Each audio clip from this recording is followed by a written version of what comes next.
Hi friends, നമ്മളെ ഇന്നത്തെ വീഡിയോൻ്റെ ഉദ്ദേശം എന്ന് പറഞ്ഞാൽ നമ്മളൊരു റിക്വസ്റ്റ് വീഡിയോ ആണ്.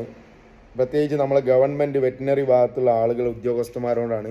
നിങ്ങൾ നിലവിൽ പക്ഷിപ്പനി സ്ഥിരീകരിച്ച് എന്ന് പറഞ്ഞിട്ട് നമ്മൾ വർഷങ്ങളോളം നമ്മളെ മക്കളെ പോലെ സ്നേഹിച്ച് വളർത്തുന്ന പെറ്റ്സുകളെ നിങ്ങൾ കൊന്നുകളയല്ലേ. ദയവായിട്ട് അവർക്ക് വേണ്ട ക്വാറൻറ്റൈനോ അല്ല അവർക്ക് വേണ്ട വാക്സിനോ നിങ്ങൾ തന്നിട്ട് അത് കൊടുക്കാൻ ഞങ്ങളോട് ബോധവൽക്കരിക്കുകയാണ് നിങ്ങൾ ചെയ്യേണ്ടത്. തീർച്ചയായിട്ടും നമ്മളത് ചെയ്തിരിക്കും.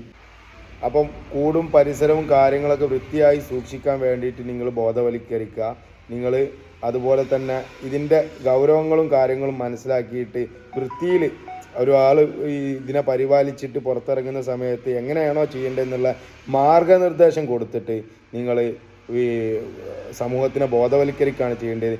നിങ്ങൾ ചെയ്യുന്ന ഓരോ പ്രവൃത്തികളും ഒരു ബേർഡിനെ നിങ്ങൾ കൊല്ലുന്നതുകൊണ്ട് പക്ഷേ ഞാനടക്കമുള്ള ആളുകൾ ഒരു 10 വർഷമോ അല്ലെങ്കിൽ അതിലേറെ കീപ്പ് ചെയ്ത് കൊണ്ടുവരുന്ന ഒരു ലൈനേജ് ബേർഡായിരിക്കും നിങ്ങൾ കൊല്ലുന്നത്. നിങ്ങൾക്ക് കൊല്ലുന്നത് എല്ലാം സമമായിരിക്കും, ഒരു ജീവൻ നഷ്ടപ്പെടുത്തുക എന്നുള്ളത് മാത്രമായിരിക്കും. പക്ഷേ നമ്മളുടെ 10 വർഷവും 20 വർഷവും 50 വർഷം പാരമ്പര്യമുള്ള ഒരു ലൈനേജ് ബേർഡിനായിരിക്കും നിങ്ങൾ കൊല്ലുന്നത്. ദയവ് ചെയ്തിട്ട് നിങ്ങൾ അത്തരം പ്രവണതകൾ മാറ്റി നിർത്തിയിട്ട് അതിനുള്ള വാക്സിനോ കാര്യങ്ങളോ നിങ്ങൾ നൽകിക്കഴിഞ്ഞാൽ നമ്മൾ തീർച്ചയായിട്ടും അത് എടുക്കാൻ ഉത്തരവാദിത്തപ്പെട്ടവരാണ്.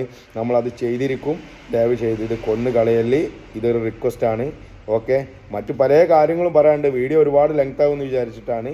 അപ്പം ഈ ഒരു കാര്യത്തിൽ നിങ്ങൾ മുതിർന്ന ഒരു പ്രാവ് സ്നേഹിനെ പിടിച്ചിട്ട് ഒരു ഇൻ്റർവ്യൂ ചെയ്ത് കഴിഞ്ഞാൽ നിങ്ങൾക്ക് ഇതിൻ്റെ ഗൗരവം മനസ്സിലാവും. അതുകൊണ്ട് ദയവ് ചെയ്തിട്ട് നിങ്ങൾ കൊല്ലുന്നതിൽ നിന്ന് മാറി നിൽക്കുക. Okay, bye bye.